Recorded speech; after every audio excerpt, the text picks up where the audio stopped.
ગુજરાતમાં બેટી બચાવો અને બેટી પઢાઓનો નારો તો ખૂબ પ્રચલિત છે અને સરકાર તેનો ભરપૂર ઉપયોગ પણ કરી રહી છે. પણ શું ખરા અર્થમાં ગુજરાતમાં મહિલાઓ અને દીકરીઓ સુરક્ષિત છે? કારણ કે છાસવારે ઘણા એવા કિસ્સાઓ સામે આવે છે કે જ્યાં મહિલાઓ અને દીકરીઓ ઉપર દુષ્કર્મ આચરવામાં આવે છે, ક્યાંક છેડતી કરવામાં આવે છે તો ક્યાંક હત્યા કરવામાં આવે છે. આ મુદ્દો અત્યારે એટલા માટે જરૂરી છે કારણ કે આણંદથી એક ચોંકાવનારો કિસ્સો સામે આવ્યો છે.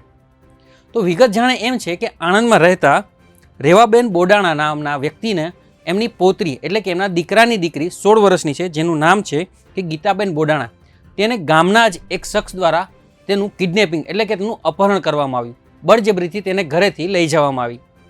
ત્યારબાદ રેવાબેને પોલીસમાં ફરિયાદ કરી અને પોલીસે ખાલી તેમની જાણવા જોગ લીધી. સંબંધી દ્વારા આ મુદ્દે વારંવાર ફરિયાદ પણ કરવામાં આવી.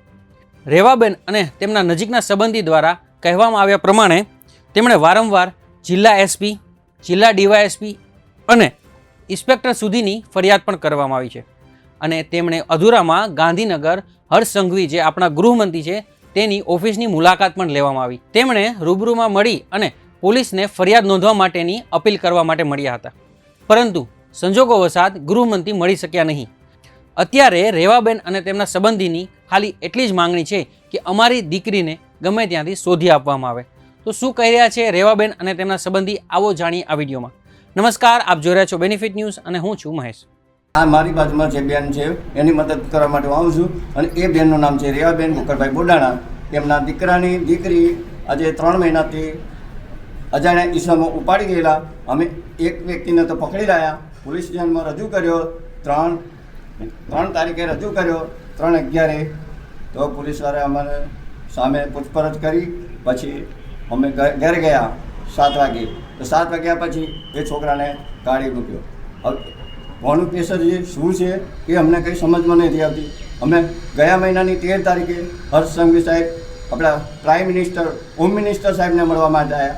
અમને મળ્યા નહીં. એમના પીએ સાહેબને અમે રજૂઆત આપી, એનો પણ આજ સુધી અમને કોઈ જવાબ નથી આપ્યો.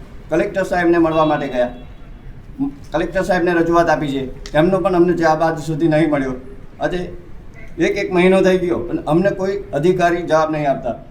પછી અમે નડિયાદ ખેડા પોલીસ અધિક્ષકની કચેરીએ અમે ફરિયાદ આપી છે, પણ એક ફરિયાદ અમારી આજ સુધી ધ્યાનમાં લીધી નથી. અને અમને કોઈ જાતને કોઈ ચિઠ્ઠી કે ફોન પર, ટેલિફોન પર વાત નહીં કરી, મોબાઈલ પર નથી કરી. મારો નંબર આપેલો છે છતાં મને કોઈ જાણ નથી કરી. અને આ બેનની મદદથી હું અવારનવાર અને આજે ફરીથી આપણા ગાંધીનગરમાં સ્વર્ણિમ સંકુલનની અંદર SS1ની અંદર ફરી રજૂઆત કરવા માટે આવ્યો. તો આજે હર્ષ સંઘવી સાહેબ અમને મળ્યા ના, હોમ મિનિસ્ટર સાહેબ અમને મળ્યા નહીં. અમને બીજા માણસ પાસે અમને વાત કરાવી, તમે જાઓ, અમે SP સાહેબને રજૂઆત કરીશું એટલે તમારું કામ પતી જશે, તમને બોલાવશે. અમે બે વાર SP સાહેબ, 3 વાર SP સાહેબ પાઈ ગયા. તો SP સાહેબે ભીમાણી સાહેબને, અમારા ડાકોરના PSIને કીધું કે તમે કે ભીમાણી તું એક ટીમ બનાવ અને આ છોકરીને ખોરવાનું ચાલુ કર. તો ભીમાણી સાહેબ કહે છે yes sir, yes sir, yes sir. પછી સારું કે તમે જાઓ, અમે સાહેબને વાત કરીએ, તમારી દીકરી વહેલી તકે ખોરી લાવશે. આજે 3 મહિના થયા છે પણ પોલીસ નથી કંકારતી કે કંઈ નહીં. પોલીસ હાથ પર હાથ જોડી અને બે રીતે અમે જ્યારે જઈએ છીએ તો અમને ઉલટ જવાબ આપે છે. અમે ભગવાન છીએ, અમે અમને શું કે લોકેશન નથી મળતું. લોકેશન મળે, અમને લોકેશનમાં બતાવ્યું કે તો આ છોકરો હતો. તમે કીધું હા એ છોકરો હતો. પછી એના બીજા બે દોસ્તારો હતા, એ બતાવ્યા. મેં કીધું હા આ 3 જણા આ દાદીના ઘરે આવતા અવારનવાર. આ દાદી ઘરે ના હોય, તારી દીકરી એકલી હોય ત્યારે શું વાત કરે શું નહીં એ અમે જાણતા નહીં.